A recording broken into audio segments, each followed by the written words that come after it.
పరిస్థితి వచ్చాయి, మూతబడే పరిస్థితి వచ్చింది. ఈ రిపోర్ట్ కూడా RBI hand book of statistics on Indian states రిపోర్ట్లు చాలా స్పష్టంగా మెన్షన్ చేసే పరిస్థితికి వచ్చారు. మన రాష్ట్రంలో చదువుకున్న విద్యార్థులకు కొరత లేదు.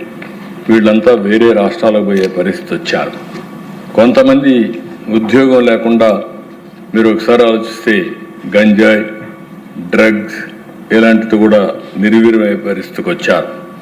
ఒక్క డిఎస్సి 5 సంవత్సరాల్లో పెట్టలేదు. ఒక్క డిఎస్సి పెట్టకుండా మేము విద్యా ప్రమాణాలు పెంచేసామని మోసం చేసే పరిస్థితికి వచ్చారు. పోలీసులో ఒక కానిస్టేబుల్ ఉద్యోగం క్రియేట్ చేసిన దాఖలాలు లేవు. ఈరోజు మీరు ఆలోచిస్తే దిశ ఇవన్నీ మళ్ళీ 1 by 1 ఆ రోజు ఒక మాట చెప్పాం, 20 లక్షల ఉద్యోగాలు కల్పిస్తామని మాట ఇచ్చాం. దానికోసమే ఈ ఉద్యోగాలు కల్పించే శాఖలతో కలిపి లోకేష్ గారిని చైర్మన్గా పెట్టి ఒక కమిటీ కూడా వేసాం. అధ్యక్ష, చాలా గర్వపడుతున్నాం. ఈరోజు ఆ కమిటీ చాలా బాగా పనిచేస్తున్నారు. ఆఫీసర్స్ పూర్తిగా సహకరిస్తున్నారు. ఒకప్పుడు ఈజ్ ఆఫ్ డూయింగ్ బిజినెస్ అంటే దానికి చిరునామాగా ఆంధ్రప్రదేశ్ ఉంది. ఇప్పుడు స్పీడ్ ఆఫ్ డూయింగ్ బిజినెస్కి చిరునామాగా ఆంధ్రప్రదేశ్ తయారైంది. 25 పాలసీలు తీసుకొచ్చాం. ఒక్క ఇండస్ట్రీస్ కామర్స్లో 11, విద్యుత్ రంగంలో 1, IT electronics 9, infrastructure and investment 2, youth advancement and టూరిజంలో 3 కొత్తగా పాలసీలు తీసుకొచ్చాం. ఫస్ట్ టైం టూరిజానికి ఇండస్ట్రీ స్టేటస్ ఇచ్చాం. దీనివల్ల దేశ ఈరోజు మీరు చూస్తే 175 నియోజకవర్గాల్లో 175 ఇండస్ట్రియల్ పార్కులు పెడుతున్నాం.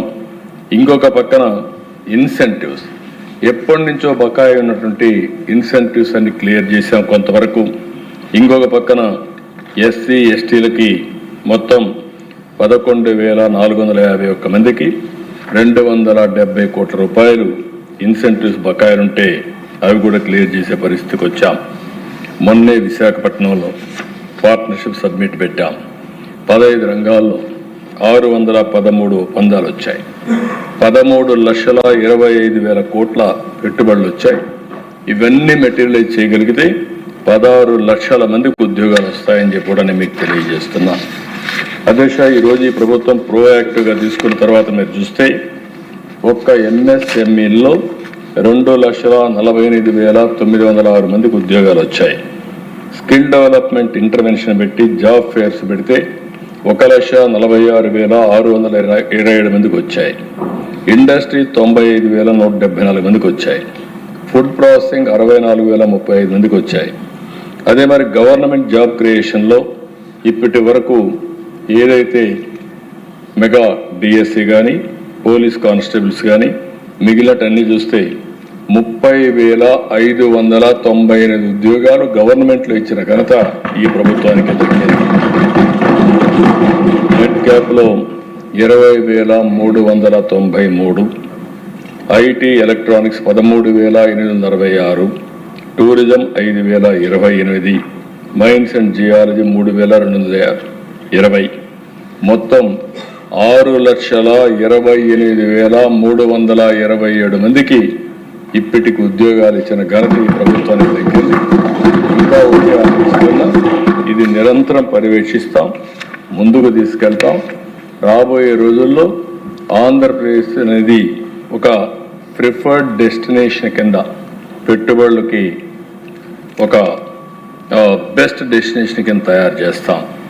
విశాఖ ఇది కూడా దిశ ఏ ఒక్క ప్రాంతంలోనే అభివృద్ధి కాకుండా అన్ని ప్రాంతాల సమగ్ర అభివృద్ధి పోతున్నాం. విశాఖపట్నం, తిరుపతి, అమరావతి 3 ఎకనామిక్ జోన్స్ని పెట్టుకొని ఆ ప్రాంతాలు అభివృద్ధి చేస్తాం. 2047కి మనం చూస్తే $2.4 ట్రిలియన్ ఎకానమీ తయారు చేయాలని ఒక యాక్షన్ ప్లాన్ పెట్టుకున్నాం. ఐటీకి, జీసీసీకి, డేటా సెంటర్కి ఇవన్నీ కూడా విశాఖపట్నం ఒక హబ్గా తయారవుతుంది. ఈరోజు మనం తీసుకున్న పాలసీలు మీరు ఆలోచిస్తే దిశ విశాఖపట్నానికి మొన్న ఈ 20 నెలల్లో ఎవరు ఊహించినటువంటి పెట్టుబడులు అక్కడికి వచ్చాయంటే అది ప్రభుత్వం చూపించిన చొరవ. అదే మరి అమరావతిని క్వాంటమ్ సిటీ కింద, నాలెడ్జ్ సిటీ కింద ఇక్కడ తయారు